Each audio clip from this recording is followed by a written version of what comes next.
시사 상식도 높이고 선물도 받아가는 한 주간의 시사 이슈를 다룬 시사 퀴즈 코너 시사톡톡입니다. 자, 오늘은요 저희가 새로운 시사캐스터와 함께 해볼 텐데요. 이하민 시사캐스터와 함께합니다. 어서 오세요. 네, 안녕하세요. 이하민입니다. 오늘부터 시사톡톡과 함께하게 됐는데요. 설레는 마음으로 열심히 방송해 보겠습니다. 반갑습니다. 좋아요. 아주 스튜디오가 화사해지는 그런 기분이 드는데요. 지금 우리 이하민 캐스터 새로운 이하민 캐스터 얼굴 보고 싶으시면요. 변정현의 시사메이트 너튜브로 들어오시면 지금 실시간으로 진행하는 모습도 함께 하실 수가 있습니다. 아니 오늘 첫 방송인데 원주에 오는 길이 또 눈이 굉장히 많이 왔잖아요. 어떻게 오셨어요? 아니 오는데 갑자기 눈이 너무 많이 오더라고요. 그래서 저는 얼굴이 너무 시려웠는데요. 네. 근데 지금 시린 게 제 얼굴뿐만이 아닙니다. 지금 우리나라 무역시장 완전 얼어붙어 있는 거 아세요? 아, 우리나라 무역시장. 네. 오늘 좀 이 얘기를 해볼 것 같은데 네. 무역시장에 무슨 일이 있었나요? 이번에 트럼프가 모든 국가의 철강 산업에 관세 25%를 부과하겠다 이렇게 폭탄 선언을 했습니다. 지금 무역시장이 완전 살얼음판이에요. 트럼프가 상호 관세를 부과하겠다 이런 예고 정말 굉장히 지금 핫한 소식들인데 이제는 아예 모든 나라의 철강 산업에 모조리 관세를 매기겠다라고 한 거죠. 네, 맞습니다. 그래서 오늘 시사톡톡에선 이런 무자비한 관세들이 우리나라에는 어떤 영향을 주고 또 우리는 어떻게 대응하고 있는지 또 상호 관세는 뭔지 퀴즈와 함께 먼저 짚어보겠습니다. 네, 자 참여 방법을 안내해 드리겠습니다. 샵 1133번 단문은 50원, 장문 100원의 정보 이용료 드는 샵 1133번 열려 있고요. 보이는 라디오 채팅창으로도 함께 정답 보내주시면 저희가 많은 분들께 오늘도 선물 챙겨드리겠습니다. 일단 퀴즈를 내드리고 계속 이야기 나눠볼게요. 네, 이것은 두 나라가 무역 활동을 할 때 좀 더 자유롭게 물품이나 서비스를 이동시킬 수 있도록 수입 수출품에 관세를 매기지 않거나 또 관세 강도를 낮추는 협정을 말하는데요. 이것은 무엇일까요? 1번 파리 기후협정, 2번 자유무역협정입니다. 네, 자 무역 활동을 하면서 서로 좀 더 편리하게 사고팔 수 있도록 만들어진 계약인데요. 우리나라는 현재 미국과 중국과 이 협정을 맺고 있고요. 이것을 통해서 경제가 더 활발해지는 효과가 나타나기도 합니다. 자, 과연 이것은 무엇일까요? 1번 파리 기후협정, 2번 자유무역협정 중에 오늘의 정답 있습니다. 정답 아시는 분들은요. 단문 50원, 장문 100원의 정보 이용료 드는 샵 1133으로 정답과 다양한 의견들 보내주시기 바랍니다. 자, 일단 오늘의 주제죠. 상호 관세. 이게 도대체 뭔가요? 네, 이 상호 관세는요. 눈에는 눈, 이에는 이라고 보시면 쉬운데요. 미국에 다른 나라들이 관세를 부과하는 만큼 또 미국이 똑같이 많지도 적지도 않게 딱 그만큼 관세를 같이 부과하는 것을 얘기합니다. 받는 만큼 되돌려주겠다. 네. 뭔가 약간 트럼프 대통령의 딱 그런 이미지가 맞아요. 정말 잘 들어맞는데요. 네. 아니 그러면 우리나라에는 대체 상호 관세를 얼마나 매기겠다고 한 건가요? 그러니까 아직 한국을 콕 집어서 몇 퍼센트 뭐 상호 관세 이렇게 말한 건 없습니다. 근데 또 별도로 다음 달 12일부터는 모든 나라들의 철강과 알루미늄 산업에 25% 관세를 부과하겠다고 했는데요. 이 부분은 우리나라도 예외 없이 적용되는 거죠. 그렇군요. 네. 그러면 현재 우리나라에 매겨져 있는 철강 산업의 관세는 어느 정도인가요? 현재 우리나라는 트럼프 일기 때 이미 협상을 통해서 굉장히 빠르게 대처를 잘 했는데요. 그래서 우리 철강 수출 물량을 1년에 263만 톤으로 제한하는 대신 미국이 이 해당 물량만큼에는 관세를 매기지 않고 있습니다. 아, 지금까지는 263만 톤에는 관세가 없었군요. 네, 맞습니다. 그럼 이제 최악의 경우에는 이 263만 톤이라는 물량에도 바로 관세가 매겨지겠네요. 네, 맞습니다. 이번에 예외 면제 국가가 없다고 트럼프 대통령이 직접 얘기를 한 만큼 말씀해주신 최악의 경우가 일어날 확률이 굉장히 높고요. 또 무엇보다 우리나라 기업들한테 막대한 피해가 예상이 되기도 합니다. 아니 그러면 구체적으로 우리 기업들에게는 어떤 피해가 있을까요? 일단 관세가 붙으면 미국에 수출하는 철강과 알루미늄 가격이 관세 비용만큼 높아지는데요. 또 여기다가 운송 비용까지 포함하면 오히려 수출할수록 손해가 되는 상황이 발생하기도 합니다. 네. 또 이렇게 되면 현지에서의 우리 수출품 가격 경쟁력이 당연히 떨어질 수밖에 없습니다. 그렇군요. 네. 우리나라가 우리나라가 철강이랑 이 알루미늄을 미국에 좀 많이 수출하는 편인가요? 네, 적지 않은 양을 팔고 있는데요. 특히 우리나라는 지난해 수출의 기준으로 캐나다, 또 멕시코, 브라질에 이어서 네 번째로 미국에 많은 철강을 팔았고요. 또 이 때문에 단순히 가격뿐만 아니라 한국 철강 산업 전반의 경쟁력이 다 같이 낮아질 수 있습니다. 예. 또 실제로 포스코홀딩스, 현대제철, 동국제강과 같은 이런 철강 대기업들의 주가가 관세 발표 이후에 급락세를 보이기도 했습니다.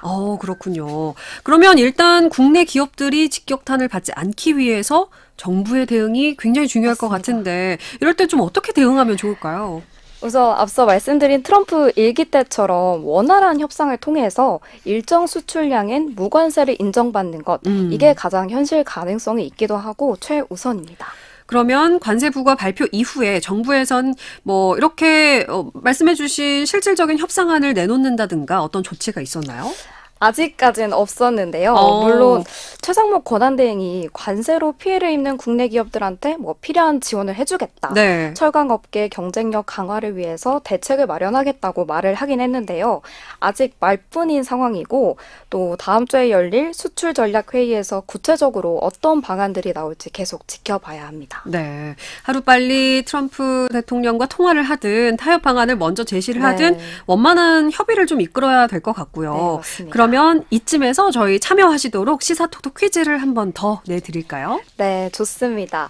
이것은 두 나라가 무역 활동을 할 때 좀 더 자유롭게 물품이나 서비스를 이동시키도록 수입, 수출품에는 관세를 매기지 않거나 또 관세의 강도를 낮추는 협정을 말하는데요.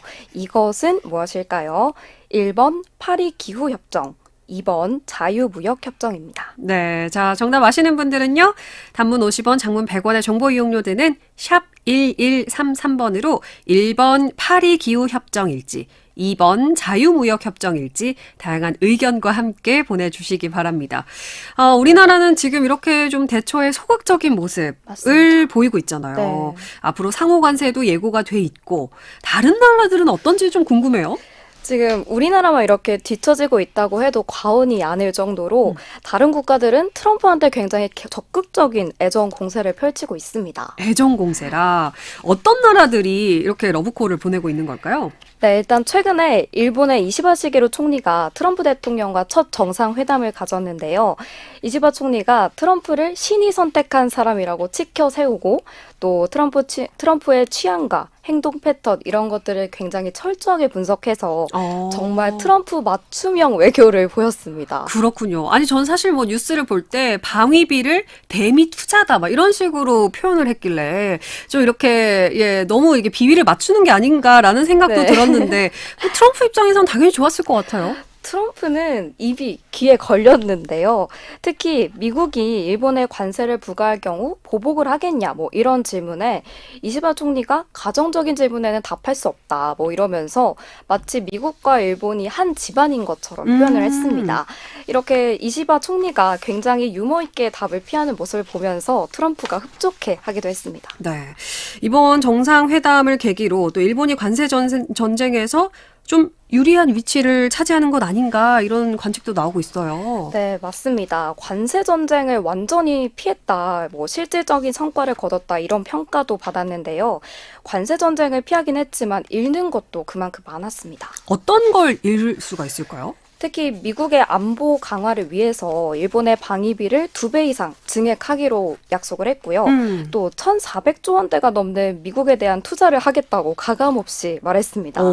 이렇게 관세 하나 피하려고 일본이 조금 무리하게 트럼프 입맛에 무조건 맞춰주는 모습을 보였는데요. 네네. 좀 지나치게 낮은 자세로 대응하면서 굴욕적인 외교를 보였다. 뭐 이런 상반된 반응이 나오기도 했습니다. 저와 좀 비슷한 평가네요. 네, 맞습니다. 자, 그러면 일본 말고 어떤 나라들이 또 트럼프에게 이런 식으로 러브콜을 보냈는지도 궁금하네요. 네, 바로 멕시코와 캐나다인데요. 최근에 굉장히 화제였죠. 네. 또 이 두 나라는 마약 차단, 그리고 미국과의 국경 강화를 조건으로 관세를 일시적으로 피했습니다. 마약 차단과 미국과의 국경 강화. 이게 왜 협상 조건이 된 건가요? 일단 트럼프가 자국 우선주의, 보호주의 이런 것들로 굉장히 미국에 대한 자부심이라 미국인들을 지키려는 그런 심리가 굉장히 강한데요. 근데 지금 멕시코랑 캐나다 국경을 넘어서 미국으로 유입되고 있는 이런 펜타닐이라는 마약이 있어요. 네. 네, 이런 미국인들이 이 마약을 복용하고 매일 수십 명씩 죽어나가고 있는데요. 심각하죠. 네네. 그래서 트럼프가 멕시코, 캐나다 너네 이거 당장 해결 안 하면 아. 국경이랑 마약 문제 해결해라 이러면서 화가 난 거죠. 그렇군요. 네. 그래서 이제 미국인들이 마약으로 심각한 고통을 겪고 있는 이 경로를 차단하기 위해서 고율의 관세를 매기겠다 이렇게 엄포를 놓은 거네요. 네, 맞습니다. 트럼프가 그냥 너네한테 25% 관세 부과하겠다 뭐 이렇게 했는데 멕시코랑 캐나다는 그럼 우리가 너네 국경에 마약 관리하는 사람들 10,000명씩 더 투입할게 이렇게 하면서 두 손 두 발 다 든 거죠. 와, 10,000명씩 어마어마하네요. 네. 자, 어쨌든 결국에는 멕시코와 캐나다도 관세를 한 달 유예하는 네. 결과를 얻어냈고, 맞습니다. 지금 뭐 각자 조금씩 뭐 협상이나 이런 것들 통해서 이리저리 좀 피해가고 있는데, 사실 미국의 최대 라이벌은 중국이잖아요. 맞습니다. 중국은 현재 좀 어떤가요? 미국과 중국은 아무래도 글로벌적인 패권 전쟁으로 이어지기 때문에 좀 더 신중한 면이 있는데요.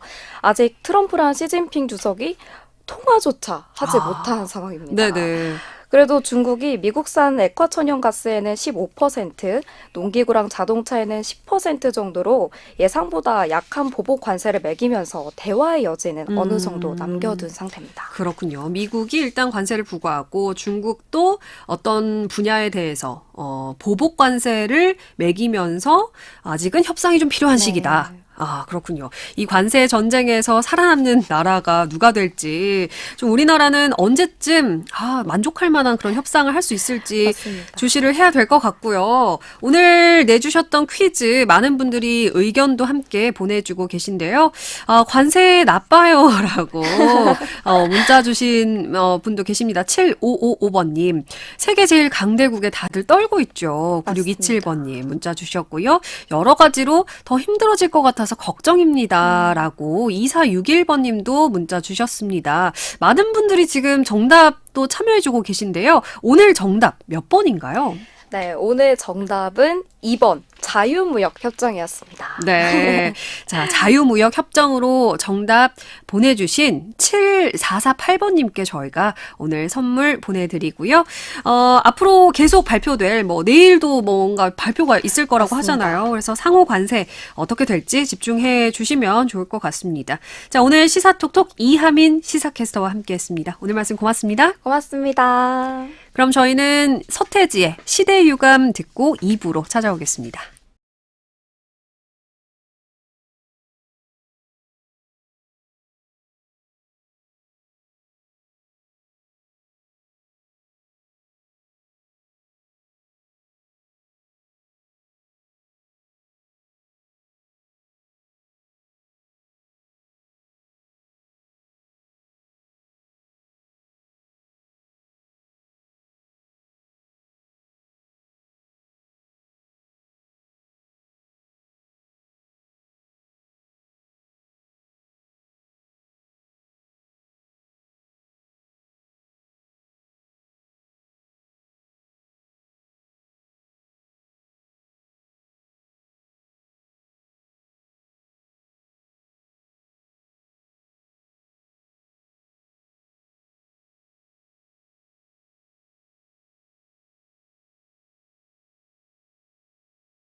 이슈 토크. 네, 우리 지역의 다양한 현안들 전문가 모시고 이야기 나눠보겠습니다. 민간 임대주택 아마 들어보신 분들 많으실 텐데요. 우선 임대로 살아보고 매입을 결정할 수 있는 이 민간 임대주택이 많은 인기를 또 얻고 있죠. 하지만 민간 임대주택과 관련한 다양한 분쟁 사례가 또 최근 볼 수 있었는데요. 문제점과 분쟁을 예방할 수 있는 방법들은 있는지 저희가 자세하게 살펴보겠습니다. 상지대학교 도시계획부동산학과 이재영 교수 스튜디오에 모셨습니다. 교수님 어서 오세요. 네, 반갑습니다. 네, 잘 오셨습니다. 참 이게 어려운 문제인 것 같아요. 네. 임대주택이 일단 다양한 형태로 있는데 공공임대주택, 민간임대주택, 뭐 협동조합형 이런 것도 있고요. 이게 어떤 차이가 있는 건가요? 네, 이게 시기별로 달라서 좀 어려운 부분이 있는데요. 간단하게 말하면 공공임대주택은 일단 정부나 공공기관이 공급하는 임대주택을 말하는 거고요. 네. 민간임대주택은 정부 지원 없이 민간 건설사나 민간 사업자가 공급하는 주택을 이제 민간임대주택이라고 얘기합니다. 근데 네. 최근에 이 사이에 있는 게 생겼죠. 공공지원 민간임대주택. 그러니까 공공이 공급하지는 않지만 예. 그 주택도시보증공사의 기금이라든지 LH공사가 출자를 해서 임대 리츠 부동산을 통해서 사업비를 지원을 해서 민간이 짓는 임대주택을 이제 공공지원 민간 임대라고 얘기를 합니다. 그래서 최근에 이제 이게 이제 중간에 들어와서 예. 임대 리츠 방식으로 가는 방식이 있습니다.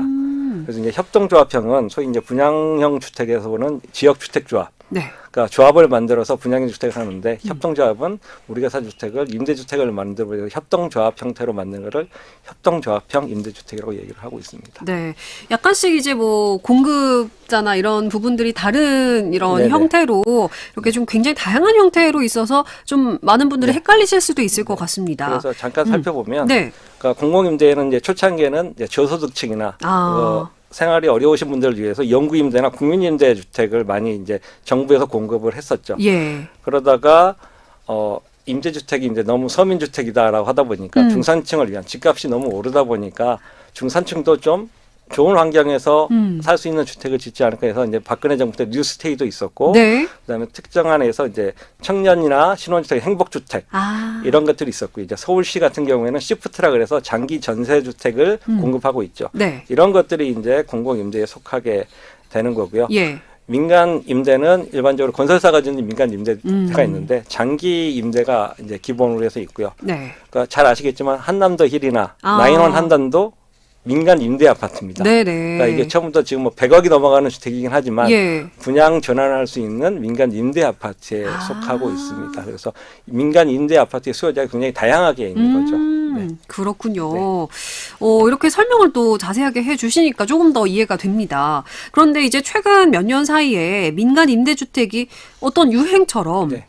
수요가 좀 증가를 했는데 이게 민간 임대주택을 선호하게 되는 이유는 어떤 것들이 있을까요? 네, 이거 이제 수요자 입장에서도 그렇고 공급자에서 다양하게 볼 수가 있는데요. 네. 아까 말씀드린 저소득층은 저렴한 임대료로 안정적으로 주거를 할 수 있어서 인기가 있고요. 이건 정부가 공급하는 게 있고 네. 중산층은 집값이 너무 비싸다 보니까 집값을 따라가 힘들어서 임대료를 내더라도 살 수 있으면 좋겠다. 그리고 거주 안정성이 확보가 되고 또 임대 기간이 끝난다면 분양 전환에 우선권을 받을 수 있는 주택이 있기 때문에 이제 중산층에는 좀 있게 되고요. 네. 그다음에 청약이나 통장은 그대로 유지할 수 있고 소득세나 이제 재산세라든지 이런 거에 대한 세제 혜택이 있기 때문에 하게 되는 거고요. 고소득층은 아까 말했듯이 주택 소유와 관계없이 무주택이던 주택을 몇 채를 갖고 있는 상관없이 할 수가 있고 세금도 안 낼 수 있어서 나인원 한남이나 이런 데들이 처음에 분양할 때 그게 보증금 25억에 월세가 400만 원이었거든요. 와. 가장 큰 게. 예. 그러니까 25억이 보증금으로 들어가는 겁니다. 이래서 이제 각 수요자마다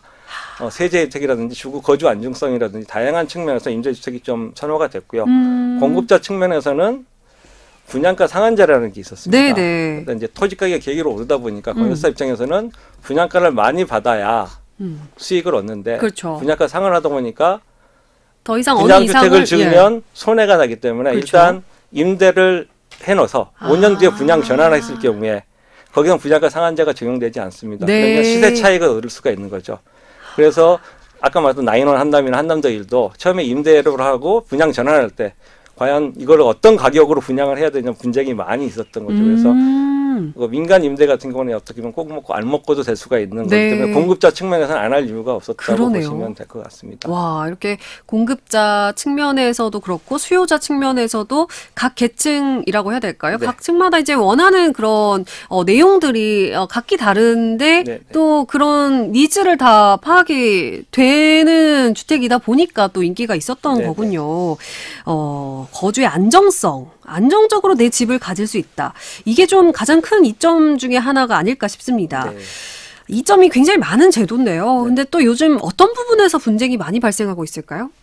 이게 이제 아까 말했듯이 용어의 혼란이에요. 이게 아까 말했듯이 거주에 우선 분양공을 준다든지 네. 분양 가격이 책정이 되지 않았던 거죠. 그러니까 우선 분양공을 주는데 분양가가 너무 오르다 보니까 분양을 받을 수가 없는 게 되는 네. 거죠. 그래서 이제 아까 말했던 중간에 공공지원 민간 임대 같은 경우에나 네. 이런 경우에는 10년 후에 분양가를 아예 확정을 하고 들어가는 경우도 있습니다. 예. 그리고 거주자한테 우선 분양권을 주는 이게 명시가 되고 있는데 지금 뭐 여러 가지 임대주택이 시기마다 다르다 보니 이걸 해야 되는 의무적으로 해야 되는 임대주택이 있고 네. 그냥 안 해도 되는 임대주택이 있는 거예요. 네. 그러니까 사람들은 최근에 홍보를 분양가 확정 이렇게 하다 보니까 이게 다 되는지 아는데 아, 케이스 바이 케이스마다 해도 되고 안 해도 되는 것들이 있습니다. 아. 그래서 계약서를 꼼꼼히 보셔야 되고 조건을 보셔야 되는데 그러다 보니까 이게 분쟁 아닌 분쟁이 이루어지고 있는 게 사실입니다. 그러니까 이제 뭐 아파트 분양 처음에 이제 뭐 이렇게 모델하우스나 이런 데 설명을 갔을 때는 뭔가 이게 분양가가 10년 후 것이 확정될 것처럼 얘기를 네, 했는데 막상 또 뚜껑을 열어보면 확정이 안 된다든가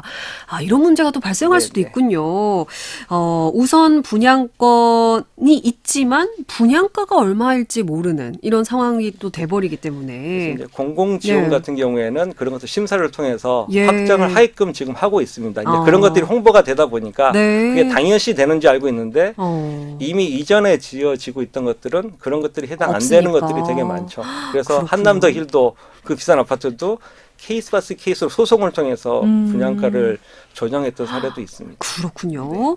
그리고 지금 이제 강원도 내에서도 이 임대주택과 관련된 분쟁들이 좀 있는 걸로 알고 있습니다. 네. 최근에 이제 또 춘천의 민간 임대 아파트에서도 분쟁이 있었는데 네. 입주민 예정자들이 임대 계약이 처음과 달라졌다라고 항의를 했습니다. 입주를 코앞에 두고 벌어진 일이었는데 어떤 계약서 내용이 바뀌는 것이 법적으로 문제가 없는 건지 좀 궁금합니다.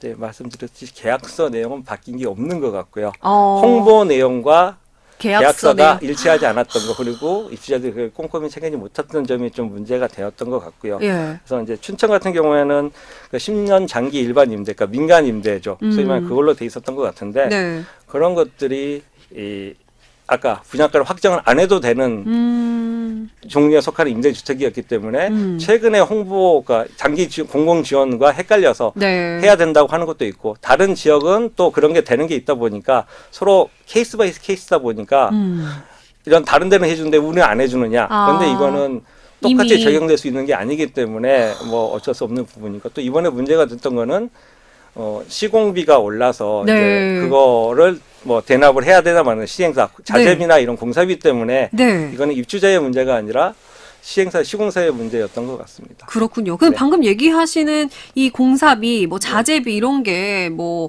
굉장히 요즘 고물가로 인해서 오르면서 네. 이런 문제가 더 심각해지는 게 아닌가 싶은데요. 네, 맞습니다. 아까 봤듯이 일단 공사비 오르는 게 굉장히 심각해졌고요. 또 우리가 분양가 상한제를 할 때 분양가에는 소위 말하는 발코니 확장이나 네. 옵션 가격은 다 빠져 있는 상태입니다. 그렇죠. 나머지 분양가 상한제를 하기 때문에 이런 것들을 가지고 가격을 계속 올리다 보니까 임대료도 올라갈 수밖에 없고 네. 그런 것들 아까 뭐 감가상각이나 이런 것들이 해야 되는데 솔직히 임대주택 같은 경우에 이런 것들을 다 해놓고 임대를 하는 게 맞는 건데 옵션을 분양이야 제가 살 집이니까 네. 내가 소유할 집이니까 옵션을 선택할 수 있지만 임대는 솔직히 저희가 임대를 얻을 때도 똑같잖아요. 예. 조건에 맞는 집을 찾듯이 다 그렇죠. 해놓고 가져야 되는데 이런 것들은 뭐 에어컨, 확장, 중문 이런 것들을 다 포함시켜서 임대를 받는 거는 좀 어려운 부분이 있습니다. 그렇군요.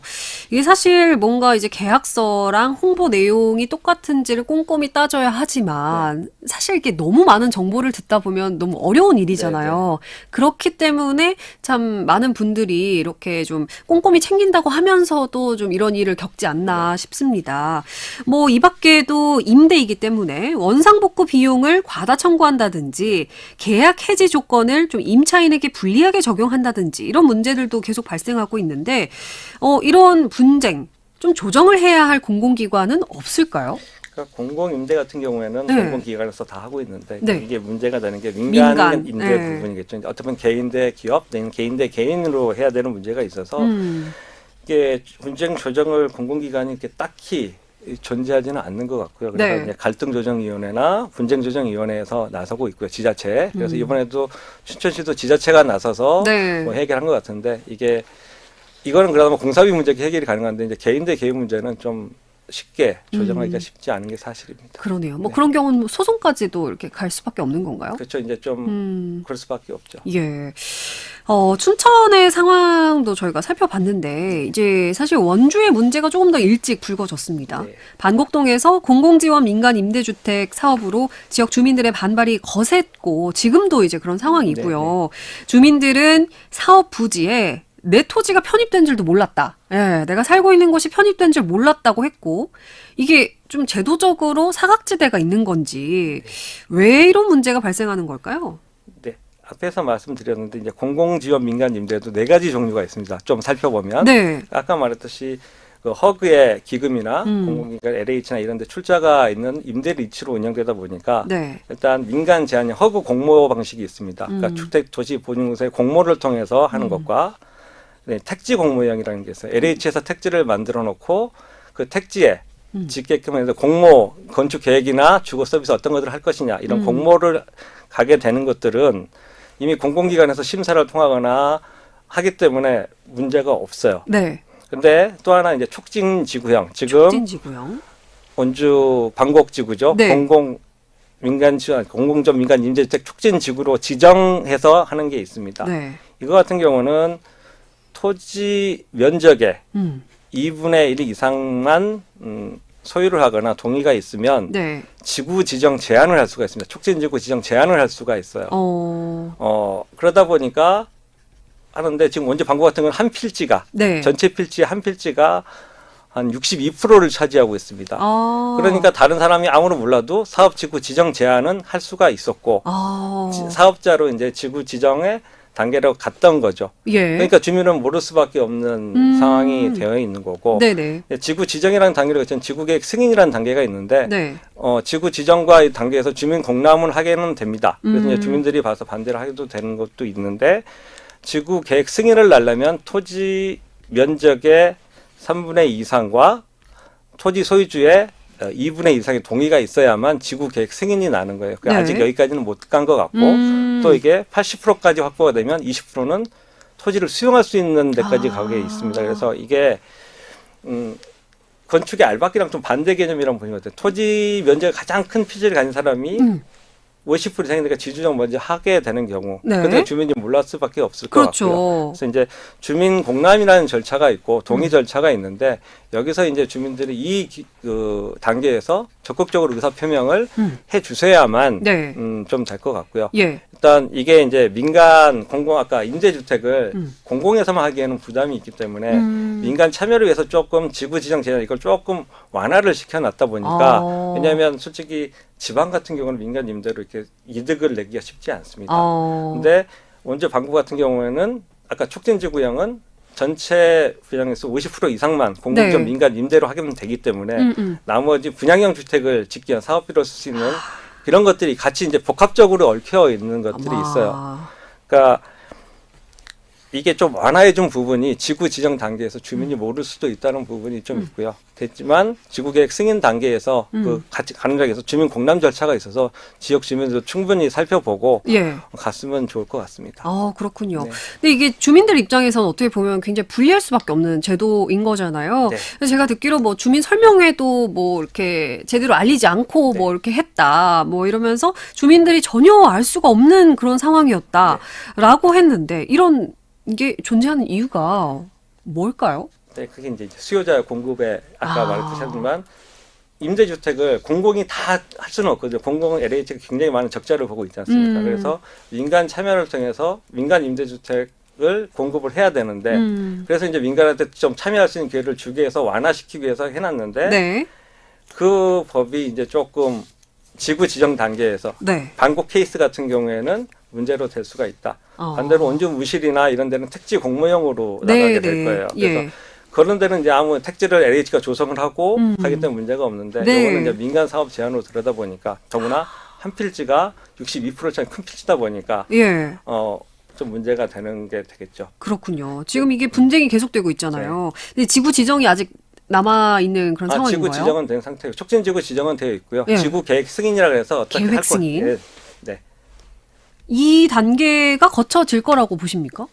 지금 시행사에서 노력하고 있는 네. 거가 있다고 해요. 일단 토지 면적은 뭐 시민 통과 몇몇 동의하면 됐으니까. 되고 토지 예. 소유주의 2분의 2 이상이 동의를 하셔야 되는 것 같고요. 네. 대부분 80%가 되면 토지 수용 단계까지 가게 되는데 토지 수용도 쉽지가 않습니다. 이게 또 뭐 강제 사항은 아니고 네. 그 토지 보상 절차나 이런 것들이 이루어져야 되는데 결국 결국은 이제 반대로 하면 이제 알박기에 대한 위험도 있는 네. 이게 사업이 못 갈 수도 있기 때문에 뭐 이거는 좀 가봐야 될 것 같고요. 예, 그렇군요. 그러니까 특히 이건 좀 특이 케이스인데 한 필지가 너무 커서 지금 네. 몰랐다고 하는 부분은 좀 지자체가 나서서 신경을 좀 써야 될 부분인 것 같습니다. 그렇군요. 그러니까 이런 분쟁이 이런 분쟁을 좀 막기 위해서 네. 어떠한 제도적 개선이 이루어지면 좋을까? 예. 그 아까 말했듯이 토지 50%에 대한 규정이 좀 많이 완화됐다고 보여지고요. 네. 다른 것처럼 아까 토지 면적과 소유자의 관계, 그러니까 토지 면적만 되면 한 명이든 나머지 작은 필지는 100명이 있는데 한 명이 굉장히 큰 토지가 있으면 100명 모르게 사업이 진행될 수가 있거든요. 그렇죠. 그래서 적어도 토지 소유자의 50% 이상 의 동의를 받는다든지 지금 나머지 개발 사업들은 그런 규정이 있습니다. 그래서 그래요? 조금 어렵다 하더라도 네. 원활한 사업 진행을 위해서는 초기 단계에서부터 그렇게 가면 자꾸 인원에 대해서도 네. 아까 지구계획 승인처럼 면적의 3분의 2 이상과 토지 소유자의 2분의 2 이상이 엔드 조건이거든요. 예. 우화가 아니라. 예. 네. 그렇군요. 자, 그러면 이제 공공 임대주택, 민간 임대주택에 대해서 임차인들이 좀 임차인들 입장에서는 어떤 점을 우선적으로 고려하면 좋을까? 요 점도 한번 짚어볼게요. 네, 앞에서 말했지만 이 용어가 굉장히 다양하게 쓰이고 있어서 이 원하시는 주택이 어떤 조건으로 있는지 어떤 임대주택인지 어떤 시기에 되는지 정확히 아시고 계약서를 꼼꼼히 살펴봐야 되는 수밖에 없습니다. 계약서. 네. 예, 거기에 모든 게 다 나와 있군요. 네. 어허, 알겠습니다. 계약서가 그만큼 또 중요한 것이다라는 걸 네, 좀 네, 다시 네. 한번 알게 될 것 홍보 같고요. 내용과 계약서 내용은 전혀 별개일 수 있다라고 네. 보시면 될 것 같습니다. 알겠습니다. 지금 원주 반곡동에서도 지역 주민들의 어떤 그런 반발도 계속 나오고 있는 상황이고 춘천도 굉장히 또 많은 분들이 피해를 입었다 이렇게 좀 주장이 되고 있는 상황이기 때문에 이런 문제들이 계속 불거지지 않도록 지자체의 좀 다양한 관심과 또 법적인 제도적인 개선도 필요할 것 같습니다. 자, 오늘 저희가 임대주택과 관련해서 좀 자세하게 이야기를 나눠봤습니다. 상지대학교 도시계획 부동산학과 이재영 교수와 함께했습니다. 교수님 오늘 말씀 고맙습니다. 네, 감사합니다. 이치는 생활이야. 지금 시작해. 잇몸 건강은 영원하지 않아. 이치하면서 사는 거야. 대한민국 잇몸약 판매 1위. 이치는 생활이다. 이치 페이스트. 동아약품. 클릭 말고 지우세요. 받지 말고 끊으세요.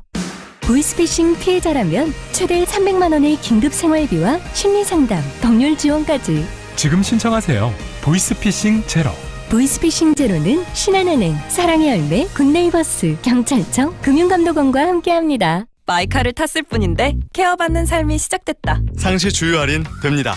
엔진오일 무료 교체 됩니다. 제주도 렌터카 무료 됩니다. 이렇게 다 해주는 롯데렌터카 마이카니까. 마이카를 탄다, 내 삶이 달린다. 대한민국 넘버원 롯데렌터카 마이카. 24년 9월 한국렌터카 사업조합 연합회 등록 대수 기준.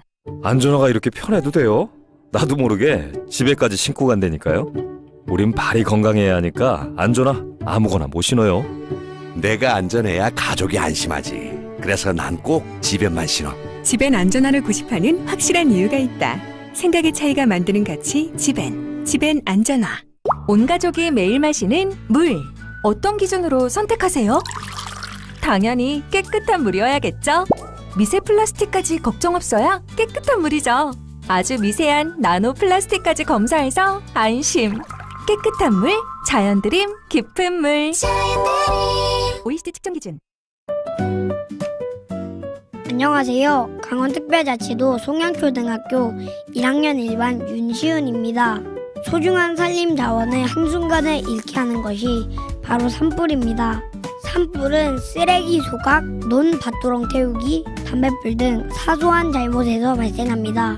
입산 통제구역에 출입을 금지하며 인화 물질을 소지하지 마시고 지정된 장소 외에는 취사를 하지 말아주세요. 우리 모두 소중한 산림 자원을 잿더미로 만들지 않도록 동참해주세요. 이 캠페인은 강원특별자치도와 함께합니다. 변정현의 시사메이트 오늘도 1시간 함께 하셨습니다. 길에 쌓여서 녹지 않은 눈에 또 눈과 얼음에 오늘 또 눈이 내리고 조금 전에 또 비가 더해지면서 시민들이 이제 길에서 미끄럽다 이런 얘기들 많이 들려오거든요. 특히나 이제 보행과 운전에 각별한 주의가 좀 필요할 것 같습니다. 오늘 끝곡으로 박효신의 눈의 꽃 저희 띄워드리겠습니다. 지금까지 기술 김하늘, 작가 유혜지, 진행의 변정현 이었고요. 저희 내일 다시 찾아오겠습니다. 오늘 함께 해주신 여러분 고맙습니다.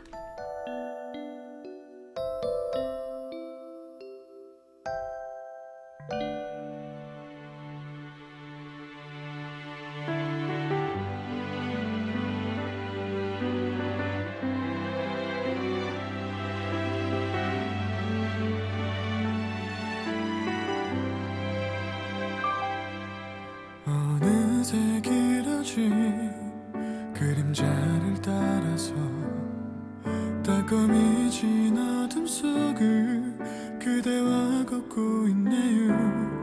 손을 마주 잡고 그 언제까지라도 함께 있는 것만으로 눈물이 나는 걸요.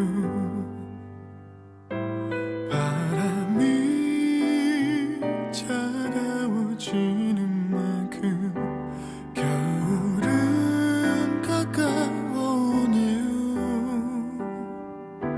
조금씩 이 거리 그 위로 그대를 보내야 했던 계절이 오네요. 지금 모래에 젖는 꽃을 바라보며 함께 있는 이 순간에 내 모든 걸 당신께 주고 싶어. 이런 가슴에 그댈 안아요. 약하기만 한 내가 아니야. 이렇게 그댈 사랑하는데 그저 내 맘이란 뿐인 거죠.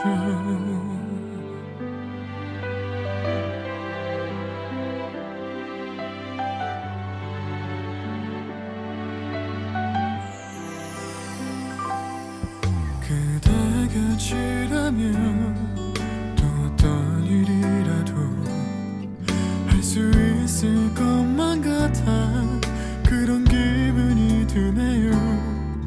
오늘이 지나고 또 언제까지라도 우리 사랑 영원하길 기도하고 있어요.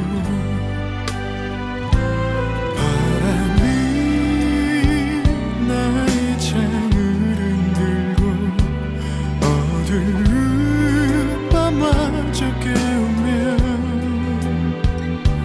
그대 아픈 기억마저도 내가 다 지워줄게요. 환한 그 미소로 끝없이 내리는 새하얀 눈꽃들로 우리 걷던 이 거리가 어느새 변한 것도 모르는 채. 지금 시각은 6시 57분입니다. 호소력 짙은 목소리로 낭만을 노래하는 최백호 원주 콘서트.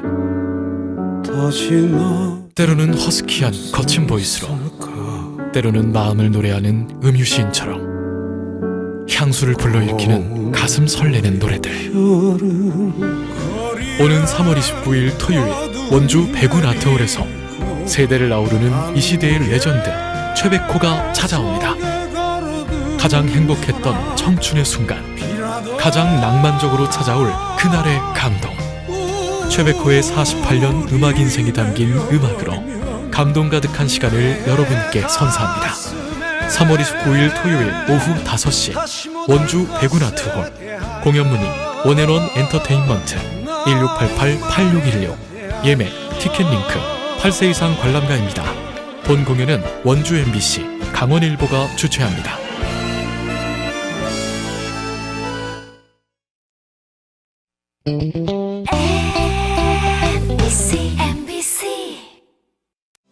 안녕하세요. 강원특별자치도교육청 최준호 정책협력관입니다. 2025년 강원특별자치도 교육청 발주계획 설명회가 찾아옵니다. 강원교육의 청렴도 향상과 지역경제 활성화를 위한 중요한 만남에 여러분을 초대합니다.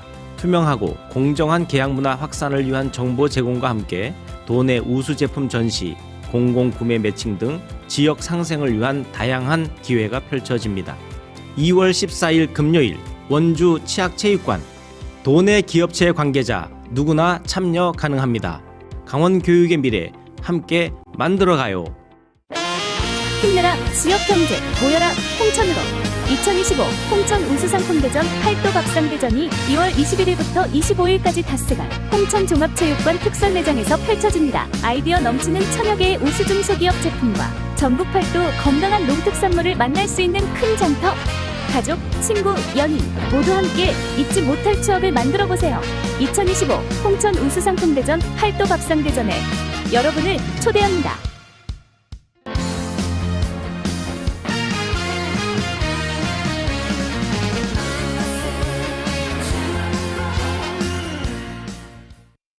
표준 FM 92.7, 102.5MHz 원주 문화방송입니다. HLSB SFM.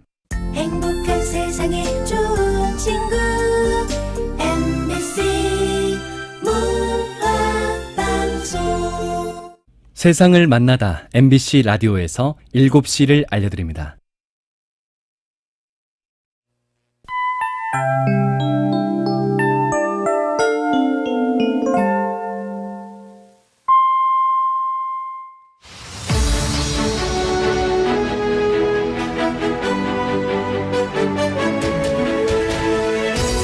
저녁엔 뉴스. 교내에서 8살 김하늘 양을 무참히 살해한 혐의를 받는 대전 초등학교 교사에 대한 경찰 수사가 진행되는 가운데 각계에서 애도가 이어지고 있습니다. 고병건 기자가 보도합니다. 경찰이 8살 김하늘 양을 살해한 혐의를 받는 대전 모 초등학교 40대 교사에 대한 강제 수사에 들어갔습니다. 대전 서부경찰서는 어제 저녁 해당 교사에 대한 체포영장과 압수수색 영장이 모두 발부됐다고 밝혔습니다. 이에 따라 경찰은 현재 중환자실에서 치료 중인 피의자의 건강 상태를 확인하며 체포영장 집행 시기를 고민 중인 것으로 전해졌습니다. 대면 조사 전 범행 조사를 학교 시청각실로 정한 이유 등 정확한 범행 동기와 계획적 범행 여부 등의 조사를 진행할 전망입니다.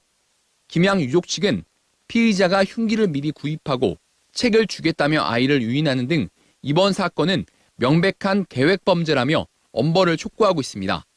특히 우울증 등의 심신미약 주장은 절대 면죄부가 될 수 없다며 폭력적인 성향을 보인 해당 교사의 잔혹한 범죄일 뿐이라고 주장했습니다. 한편 고 김하늘 양이 그룹 아이브 장원영의 팬으로 알려졌는데 그룹 아이브가 김양의 대전 빈소에 근조 화환을 보내며 애도의 뜻을 전했습니다. 또 고 김하늘 양이 K리그1 대전 하나시티즌의 열혈 팬으로 알려지면서 축구계의 애도도 이어지고 있습니다. 고 김하늘 양의 발의는 이틀 뒤인 오는 14일 금요일에 진행됩니다. MBC 뉴스 고병관입니다.